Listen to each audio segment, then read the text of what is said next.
Show me that you love me, yeah. It's Studio One Tracks on Iowa Public Radio. I'm Tony Daner. You might know King Wylde for his work with Marquez, the rapper from Des Moines. He's been the guitarist in Marquez's band for a few years now. They have performed together on IPR's Tuesday series, also in our studios, and at the IPR live session stage at 8035. King Wylde released the Faultless EP earlier this year, and now he is the Artist of the Month at IPR. This is a collaboration between IPR, the Des Moines Music Coalition, we are Iowa 5. King Wylde is here with me now. His real name is Rudy Miller. Welcome to Studio One Tracks, King Wylde. Thank you. Thank you. Rudy, a lot of our listeners do know you for your work with Marquez and might also remember that super sick guitar solo that you played at our Christmas show a little over a year ago. So someone who hears the Faultless EP for the first time, knowing your other work, they might be a little surprised by it. Do you think the EP is quote unquote the real you, or how do you feel about that? I don't know about the real me, because, you know, as an artist, I like to think that I'm always changing. I think it's a reflection of my younger self and the things that I used to listen to. I used to listen to a bunch of post-hardcore music and alternative rock and things like that. And I tried to infuse those elements with the stuff that I listen to now, like R&B. I'm a big fan of The Weeknd. So I think it's definitely part of who I am. But like I said, as an artist, I feel like it's always important to grow and leave yourself room to change. You told me earlier you started recording the EP in the fall of 2020. Is that correct? Yes. So I remember you playing Hurricane in our studios, and there's the Hurricane 2.0 on this EP. It's a little bit different. Is that kind of an example of that evolution you were talking about?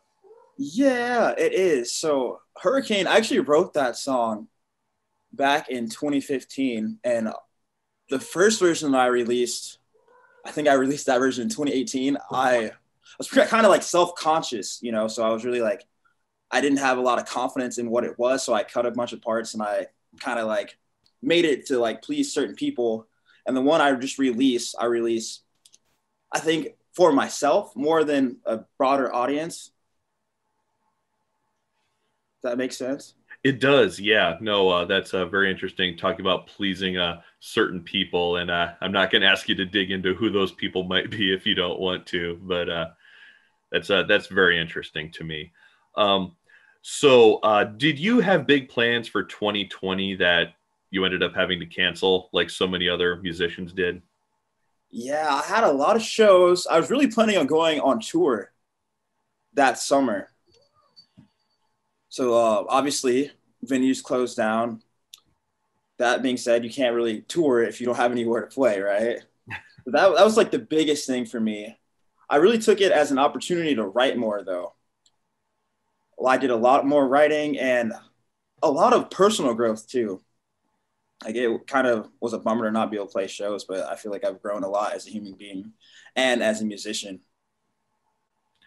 I'll be excited to hear those songs you wrote in the past year. Do you think the kind of mood of, you know, just being stuck at home most of the time and just the general vibe of the past year, do you think that affected your music? That's a good question. Yeah, but not in like a negative way. I really, like I said, I did a lot of self-reflecting and I've really been thinking a lot about like what I want out of my life and like what I want for the future. So the next EP that I'm releasing is like, I'm dedicating it to my future soulmate, quote unquote. So it's a lot of love. There's some like, you know, I call it melancholy emotions in some of them, but it's mostly feel good. What else did you do with all of the time you suddenly had last year? I did a lot of working out. Did, like I said, a lot of self-reflection. Did a lot of reading. Really, you know, with a lot of free time, it gives you like a lot of time to think, and it's either you can think yourself into like this like dark pit, or you can really like focus on the things that you like and dislike about yourself and figure out how to become the person you want to be. So I really spent a lot of time doing that. A lot of time, like I said, writing music. I didn't, it's kind of hard to say I spent time with my family because we really didn't spend time with each other because we're quarantined, right? But I talked to my family on the phone. I played video games with my brother, so I did that a good amount of times too. I tried to stay as productive as I could, you know. We all did the best we could, trying to stay productive, but there's certainly no shame in not being productive all the time and taking the time to play video games. Is your family around here?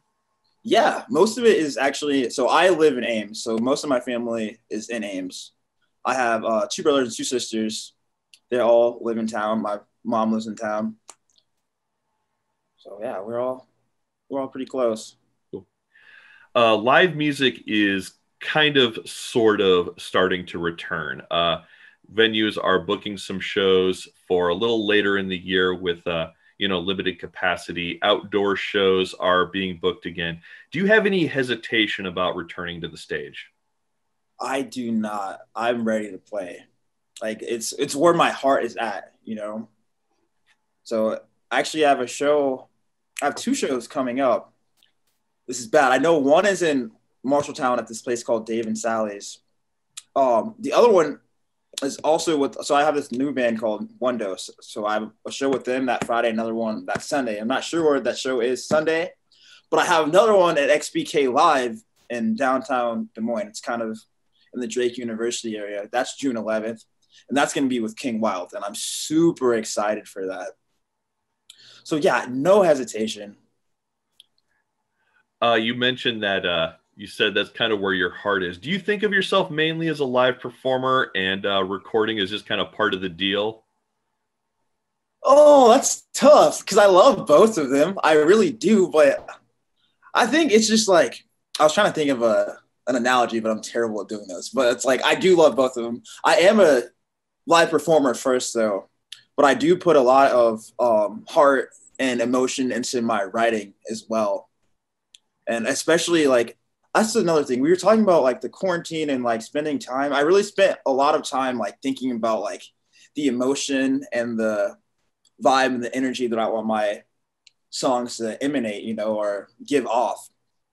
And I want that to equal my stage energy. I want people to be able to feel that through my music as well.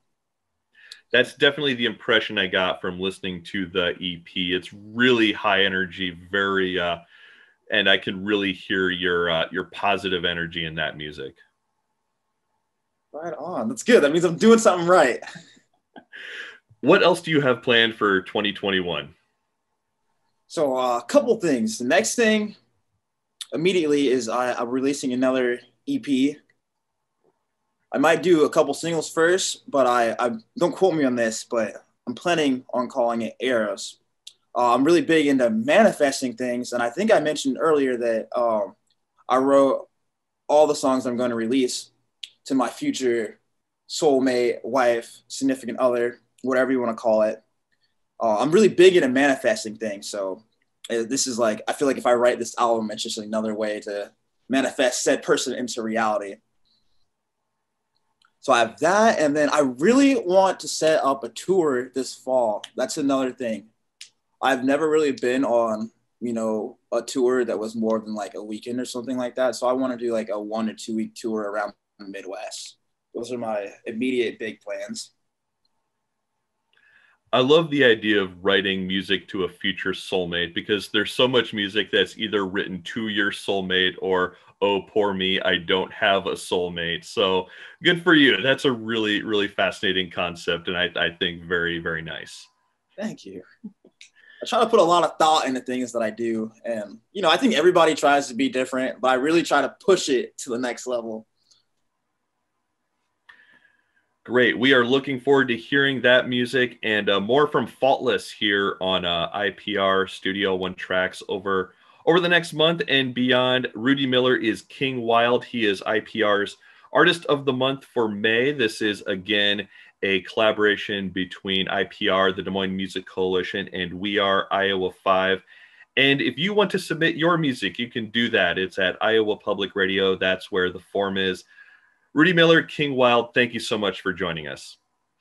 Thank you, Tony. I appreciate the opportunity.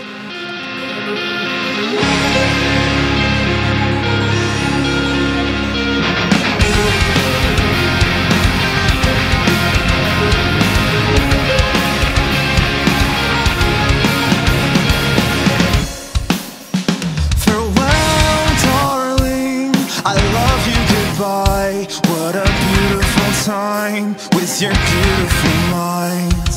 Is this what you wanted? I thought we were so strong. Now we're done. Now we're done. Your voice is haunting me.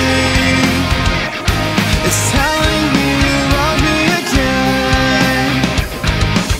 I feel you watching me. Don't tell me that you love me again. Coming down, I can't figure it out. I swear you used to say you never leave. We can't be the same. I think I'm gonna break. There's no escape. I'm so caught up in the rain. Your voice is haunting me. It's telling me you love me again. I feel you watching me. Don't tell me that you love me again.